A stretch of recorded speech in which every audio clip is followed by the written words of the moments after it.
बेलगाम Israel ने Hezbollah के सरबराह नईम कासिम को भी कत्ल करने की धमकी दे दी। नईम कासिम ने एक बयान में कहा है कि नेतन्याहू उन्हें कत्ल की धमकियां दे रहा है। ये धमकियां बेसूद और बेमायने हैं। मौत बरहक है, उसे कोई नहीं रोक सकता। उन्होंने वाज़ेह किया कि हिजबुल्लाह तवील जंग के लिए तैयार हैं। दुश्मन मैदान में हैरान रह जाएगा। बेलगाम इसराइल ने हिजबुल्लाह के सरबराह नईम कासिम को भी कत्ल की धमकी दे दी। नईम कासिम ने एक बयान में कहा कि नेतन्याहू उन्हें कत्ल की धमकियां दे रहा है। ये धमकियां बेसूद और बेमायने हैं। मौत बरहक है, उसे कोई नहीं रोक सकता। उन्होंने वाज़ेह किया कि हिजबुल्लाह तवील जंग के लिए तैयार है। दुश्मन मैदान में हैरान रह जाएगा। बेलगाम इसराइल ने हिजबुल्लाह के सरबराह नईम कासिम को भी कत्ल करने की धमकी दे दी।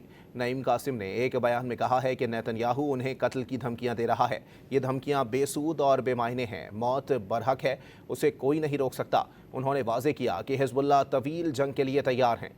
दुश्मन मैदान में हैरान रह जाएगा। बेलगाम इसराइल ने हिजबुल्लाह के सरबराह नईम कासिम को भी कत्ल की धमकी दे दी। नईम कासिम ने एक बयान में कहा कि नेतन्याहू उन्हें कत्ल की धमकियां दे रहा है। ये धमकियां बेसूद और बेमायने हैं। मौत बरहक है, उसे कोई नहीं रोक सकता। उन्होंने वाज़ेह किया कि हिजबुल्लाह तवील जंग के लिए तैयार है। दुश्मन मैदान में हैरान रह जाएगा।